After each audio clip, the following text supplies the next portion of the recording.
Imagine a situação corriqueira, 3 horas da tarde de uma terça-feira, e você permanece sentado à sua mesa de trabalho. As pálpebras pesam, uma névoa densa turva os pensamentos, e as mãos apresentam um tremor sutil, quase imperceptível, mas suficiente para despertar uma urgência avassaladora. Não se trata de um simples desejo, mas de uma ordem inegociável, a necessidade imediata de algo doce. A imagem da confeitaria próxima surge com nitidez, o aroma do glacê invade a memória, e a expectativa do primeiro bocado torna-se quase tangível. Contudo, o estômago não reclama por alimento. O que ocorre, na verdade, é uma dissonância entre a razão e um sistema bioquímico profundamente alterado. Durante toda a vida, fomos condicionados a acreditar que a resistência a tais impulsos depende exclusivamente da força de vontade. A narrativa predominante sugere que, com disciplina suficiente, seria possível ignorar as tentações sem maiores consequências. No entanto, a ciência demonstra que o consumo de açúcar não se limita a uma preferência gustativa ou a um capricho inofensivo.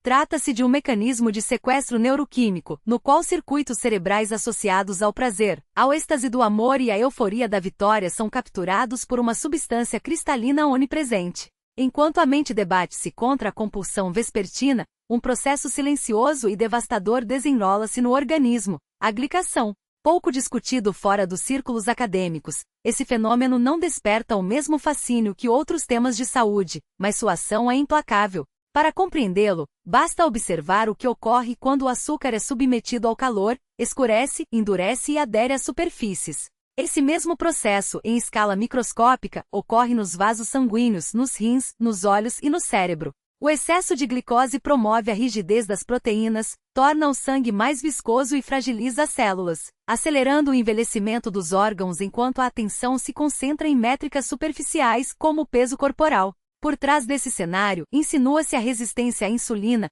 um distúrbio metabólico negligenciado nas conversas cotidianas, mas responsável por uma cascata de consequências. É ela que explica a paradoxal relação entre redução da ingestão calórica e ganho de peso, a fadiga persistente mesmo após horas de sono e os diagnósticos pré-diabéticos proferidos com preocupação pelos médicos. Esse desequilíbrio transforma o corpo em um sistema de armazenamento de gordura, e sua origem remonta, invariavelmente, ao consumo excessivo de açúcar. A ilusão de que o maior desafio ao eliminar o açúcar reside na recusa a doces é rapidamente desfeita. A verdadeira provação manifesta-se nos primeiros 3 dias, um período de intensa reconfiguração bioquímica.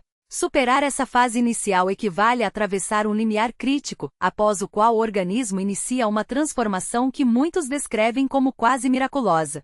Contudo, antes de alcançar esse estado de clareza mental e energia renovada, é necessário enfrentar um vale de desconforto, onde o corpo e a mente resistem com vigor incomum. Os primeiros dias não se caracterizam por uma dor aguda, mas por uma exaustão difusa, um mal-estar persistente que questiona a própria decisão. No segundo dia, uma cefaleia incômoda instala-se, como se o cérebro estivesse envolto em arame farpado. A irritabilidade emerge sem motivo aparente, e a névoa mental dificulta até mesmo as tarefas mais simples. As compulsões, por sua vez, não se manifestam como pedidos educados, mas como invasores implacáveis, ecoando na consciência com uma intensidade avassaladora. Em momentos de fraqueza, a geladeira parece conter todas as respostas, sua luz fria prometendo alívio imediato.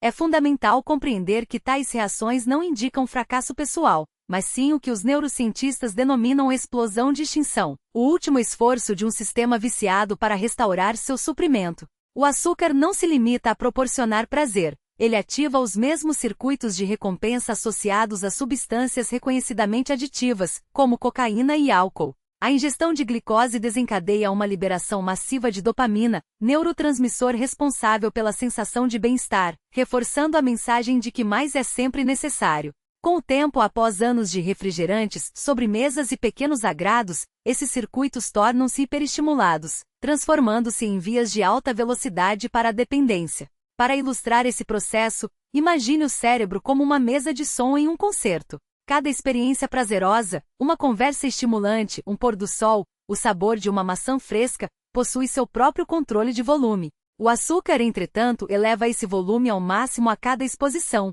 saturando os receptores de dopamina. Com a repetição, as experiências cotidianas perdem sua intensidade, soando como ruído de fundo. A maçã torna-se insípida, o pôr do sol monótono. Os receptores dessensibilizados exigem doses cada vez maiores para reproduzir a mesma sensação de satisfação. Ao interromper o consumo, o silêncio que se instala é desconcertante. Tudo parece desprovido de sabor, como se a música tivesse cessado abruptamente, deixando apenas um vazio incômodo. No entanto, essa percepção não reflete uma falha permanente, mas um período de recalibragem.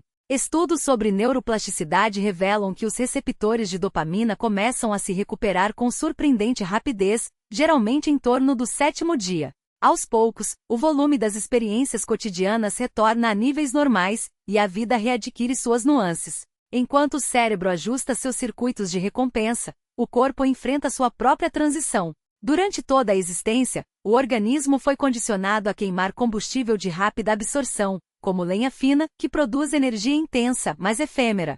Essa dinâmica explica a necessidade constante de novos estímulos, o ciclo de picos e quedas glicêmicas que acompanha a rotina diária. Ao eliminar o açúcar, o corpo é forçado a aprender a utilizar uma fonte de energia mais estável, a gordura. As mitocôndrias, organelas responsáveis pela produção de energia celular, passam por um processo de adaptação, como se estivessem decifrando um novo idioma. Nesse período de transição, a eficiência energética diminui, resultando em fadiga e mal-estar. Não se trata de uma falha orgânica, mas de um aprendizado árduo, mesmo em nível celular. A resistência inicial é apenas o prelúdio de uma nova forma de funcionamento, mais equilibrada e sustentável. Novas informações para consolidar memórias. Estudos demonstram que dietas ricas em açúcar comprometem a plasticidade sináptica, reduzindo a capacidade de formação de conexões neuronais. O resultado é uma espécie de neblina cognitiva permanente, um declínio gradual na clareza mental que muitos atribuem erroneamente ao envelhecimento natural.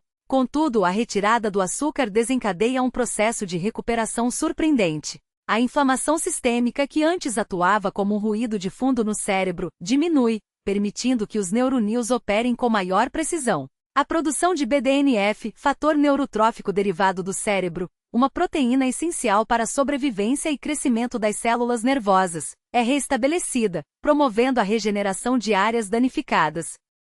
O impacto mais imediato manifesta-se na capacidade de concentração. Tarefas que antes exigiam esforço sobre-humano para manter o foco tornam-se subitamente manejáveis. A memória de curto prazo, outrora fragmentada, recupera sua coesão, como se um filtro tivesse sido removido.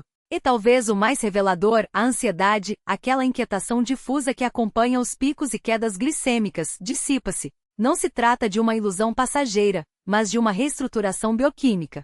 O cérebro, liberado da dependência de flutuações glicêmicas, passa a operar em um estado de equilíbrio antes desconhecido. Há ainda um efeito colateral menos discutido, porém igualmente transformador, a reconexão com os sinais internos de fome e saciedade. Por anos, o consumo excessivo de açúcar desregula os hormônios leptina e grelina, responsáveis pela regulação do apetite. O resultado é uma desconexão crônica entre o corpo e suas necessidades reais, levando a ciclos de compulsão e privação. Ao eliminar o açúcar, esses mecanismos são gradualmente restaurados, permitindo que o indivíduo distinga, com clareza inédita, a fome fisiológica da fome emocional. Não se trata de força de vontade, mas de um retorno à autorregulação, um processo que muitos descrevem como reaprender a ouvir o próprio corpo. O mais intrigante, contudo, é a forma como essas mudanças se entrelaçam. A redução da inflamação não beneficia apenas o cérebro ou a pele, mas reverbera em todo o organismo, como uma sinfonia cujos instrumentos, antes desafinados, passam a tocar em harmonia. A melhora no sono, por exemplo, não é apenas consequência da ausência de picos noturnos de insulina, mas também da diminuição da inflamação no trato gastrointestinal, que antes perturbava o descanso. Da mesma forma, a redução da ansiedade não decorre unicamente da estabilização glicêmica, mas também da normalização dos níveis de serotonina, o neurotransmissor cuja produção é comprometida pelo excesso de açúcar. Essa interdependência revela uma verdade fundamental. O corpo humano não é uma coleção de sistemas isolados, mas um ecossistema integrado. A retirada do açúcar não age sobre um único aspecto da saúde, mas desencadeia uma cascata de ajustes que, em conjunto, restauram o estado de funcionamento próximo ao ideal. Não se trata de uma solução mágica, mas de um retorno às condições para as quais o organismo foi originalmente projetado. E nesse sentido, a transformação observada nas primeiras semanas não é o fim de um processo, mas o início de uma nova fase, uma em que o corpo, livre de interferências externas, recupera sua capacidade inata de autorregulação e resiliência. Não se limita a uma mera melhora cognitiva passageira, mas representa uma reestruturação funcional do próprio substrato neural. A hiperglicemia crônica, ao reduzir o volume hipocampal e comprometer a plasticidade sináptica, impõe ao cérebro um estado de desorganização metabólica que se manifesta como névoa mental, lapsos de memória e dificuldade de concentração. A interrupção do consumo de açúcar, por sua vez, desencadeia a síntese do fator neurotrófico derivado do cérebro, BDNF, uma proteína que atua como elemento estruturante na formação de novas conexões neuronais e na consolidação de redes neurais pré-existentes. O efeito é comparável à transição de uma via rural esburacada para uma malha viária de alta eficiência, onde a informação circula com precisão e velocidade antes inimagináveis. Estudos demonstram que a estabilização da glicemia e a redução da inflamação sistêmica elevam significativamente os níveis de BDNF, resultando em melhorias mensuráveis na clareza mental, na capacidade de associação de ideias e na recuperação de palavras antes inacessíveis à memória imediata. Não se trata, portanto, de uma sensação subjetiva de agilidade, mas de uma reconfiguração objetiva dos mecanismos cerebrais. Paralelamente, observa-se a atenuação de um estado de ansiedade basal que, embora frequentemente naturalizado, tem sua origem em desequilíbrios bioquímicos induzidos pelo consumo excessivo de açúcar. Cada pico glicêmico é seguido por uma queda abrupta, interpretada pelo organismo como um sinal de ameaça iminente. Em resposta, são liberados cortisol e adrenalina, hormônios cuja função evolutiva é preparar o corpo para uma reação de luta ou fuga. Contudo, na ausência de um perigo real, essa cascata hormonal gera um estado de alerta crônico, caracterizado por inquietação, irritabilidade e uma sensação difusa de apreensão. A eliminação das flutuações glicêmicas interrompe esse ciclo, permitindo que o sistema nervoso simpático retorne a um estado de repouso. A redução da ansiedade, nesse contexto, não decorre de práticas meditativas ou intervenções comportamentais, mas da remoção de um estímulo bioquímico que mantinha o organismo em constante estado de prontidão. Surge, então, uma questão recorrente: a restrição ao açúcar implica necessariamente na exclusão de frutas da dieta? A resposta exige uma distinção precisa entre fontes naturais e artificiais de carboidratos. A natureza, em sua complexidade evolutiva, encapsula a frutose em uma matriz fibrosa que modula sua absorção intestinal, atenuando o impacto glicêmico e promovendo a saúde da microbiota. Uma laranja ingerida em sua forma integral preserva esse mecanismo regulador, enquanto um copo de suco de laranja, desprovido de fibras, equivale a uma carga de açúcar livre, capaz de sobrecarregar o pâncreas e desencadear respostas metabólicas adversas. O verdadeiro risco não reside nos alimentos integrais, mas nos produtos industrializados, cujos rótulos frequentemente ocultam compostos de nomenclatura inacessível ao consumidor médio. A distinção fundamental não se baseia no medo, mas na compreensão dos processos fisiológicos subjacentes. Por volta do 25º dia de abstinência, ocorre uma recalibração sensorial notável. As papilas gustativas, antes desensibilizadas pela exposição constante a estímulos hiperpalatáveis, recuperam sua capacidade de discernimento. Uma maçã, antes percebida como insípida, adquire uma doçura intensa, quase excessiva. Vegetais assados revelam nuances de sabor antes imperceptíveis, como se uma camada de ruído sensorial tivesse sido removida. Esse fenômeno não é metafórico, mas fisiológico. A redução da ingestão de açúcar restaura a sensibilidade dos receptores gustativos, permitindo a apreciação de sabores sutis que antes eram ofuscados pela intensidade dos estímulos artificiais. Ao final da terceira semana, os resultados são tangíveis. A pele apresenta maior luminosidade, a cognição opera com maior eficiência, o edema tecidual diminui e a ansiedade se dissipa. Contudo, surge uma indagação crucial. Trata-se de um experimento temporário, destinado a ser documentado em redes sociais e posteriormente abandonado, ou representa o início de uma transformação duradoura? A resposta a essa pergunta define não apenas o desfecho imediato, mas o curso de décadas subsequentes. Os chamados desafios de 30 dias são, em sua essência, estruturados para o fracasso, pois incorporam uma data de término que o cérebro interpreta como um ponto de retorno ao padrão anterior. A privação temporária, seguida de recompensa com o mesmo agente causador do problema, perpetua um ciclo de dependência e arrependimento.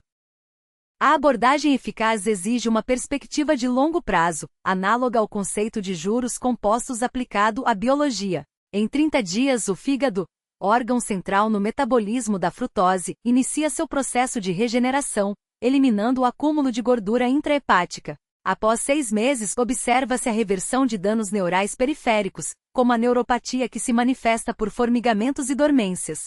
Em um ano, o risco de desenvolvimento de diabetes tipo 2 é substancialmente reduzido, assim como a probabilidade de doenças neurodegenerativas, cada vez mais associadas à resistência insulínica cerebral. A decisão tomada no presente reverbera ao longo de décadas, determinando se o indivíduo envelhecerá com autonomia ou dependência, com lucidez ou declínio cognitivo. O maior obstáculo, entretanto, não é fisiológico, mas psicológico. A recusa a um alimento hiperpalatável em um contexto social é frequentemente interpretada como privação, como um sacrifício que reforça a sensação de exclusão. Essa narrativa internalizada de que a abstinência representa uma perda é mais nociva do que o próprio açúcar, pois perpetua um ciclo de autocomiseração e fracasso. A reinterpretação desse cenário exige uma mudança de paradigma. A escolha pela saúde não é uma renúncia ao prazer, mas uma recusa a ser cooptado por um sistema que lucra com a doença. Não se trata de evitar um pedaço de bolo, mas de rejeitar a condição de paciente em potencial. A moderação nesse contexto revela-se uma estratégia ilusória, um mecanismo de negociação que mantém a dependência ativa. A eliminação, por sua vez, rompe o ciclo vicioso. Isso não significa que o consumo ocasional de açúcar esteja permanentemente proibido. Após meses de abstinência, quando o organismo recupera sua homeostase, a reintrodução esporádica de um alimento doce pode ocorrer como uma escolha consciente, não como uma compulsão. Nesse estágio, a percepção do sabor é alterada. O que antes era irresistível pode parecer excessivamente doce, artificial ou até mesmo desagradável. A liberdade não reside na capacidade de consumir açúcar sem consequências, mas na ausência de desejo por ele. A verdadeira autonomia se manifesta quando o garfo é pousado não por força de vontade, mas por falta de interesse. A verdadeira liberdade, no entanto, transcende a mera ausência de restrições. Ela se revela na capacidade de redescobrir o prazer em sua forma mais pura, desvinculado das distorções impostas pelo excesso.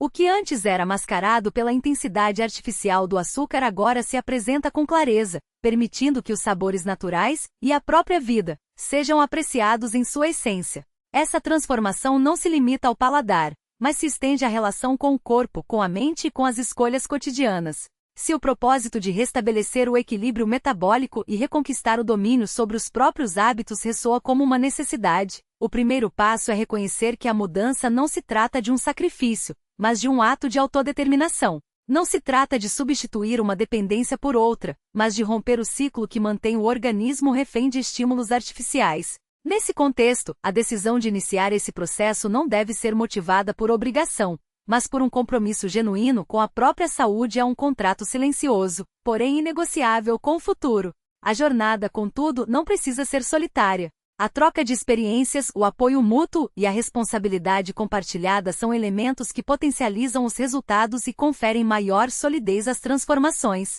Identificar alguém que também busque esse caminho, alguém com quem se possa dialogar, questionar e, acima de tudo, manter-se firme, é um recurso valioso. Afinal, a construção de novos hábitos é facilitada quando há um sistema de suporte, seja ele formal ou informal.